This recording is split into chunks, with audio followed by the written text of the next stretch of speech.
Hey guys, what is going on? Carter here. Got another video for you. We're going to take a look at the Paramilitary 2 again. I'm not going to review these. They've been done to death. I just want to show it off, talk about this Blurple one that I got, really love it, and then my OG Paramilitary 2 right here that has seen a lot of action. Really like this knife. I'm never going to get rid of it. Not that anyone would want to buy it, but I've done a lot of stuff to this. I've done kind of stress tests on it.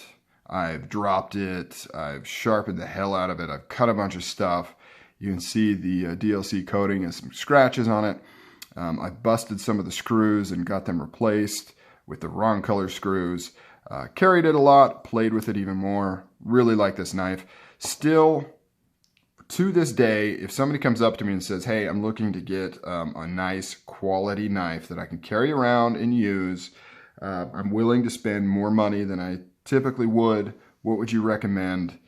Paramilitary 2 is always my top pick.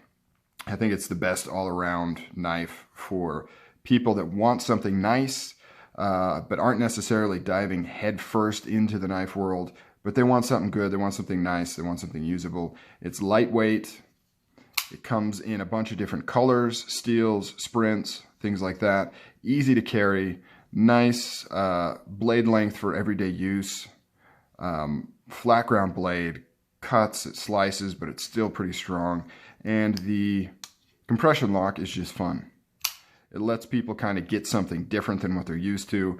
The fully configurable pocket clip, you know, it's fully ambidextrous. I mean, it's really, really good. Really like this knife. So picked this one up recently.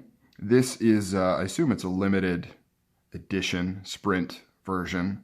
I believe. It is CPM S110V steel, satin, but the big thing, the big eye catcher is these purple scales.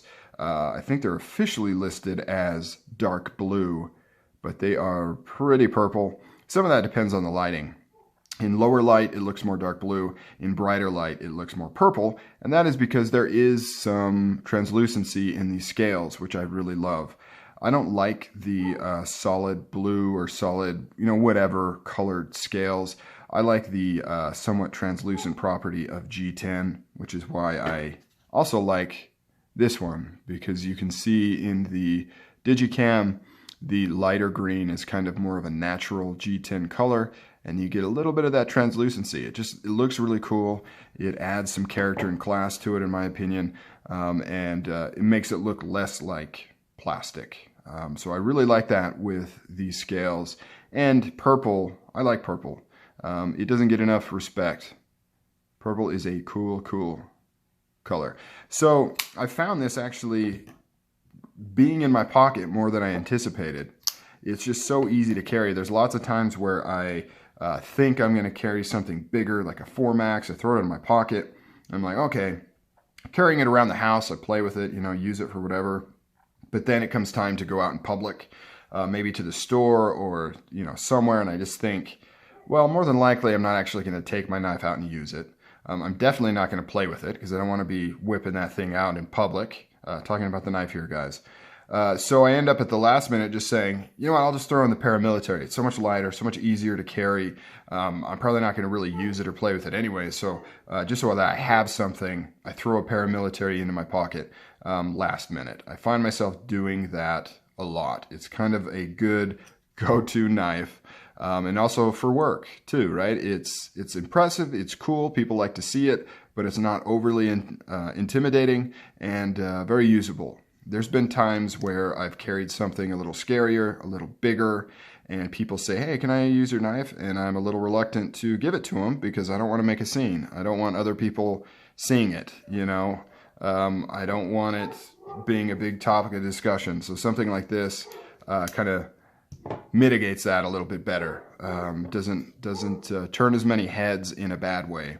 So Paramilitary 2, really cool. Really want to get the full carbon fiber version at some point. I don't think I'll probably get this last run of it, but keep my eye out in the future for a different one. They're kind of fun to collect. So many different color variations, so many different scales and steels. In my opinion, this is officially a classic design, kind of a flagship design of Spyderco. If you don't have one, I think you should get one. But that's my 2 cents. You take it as you will. Thanks for watching, and we'll talk to you next time. Later.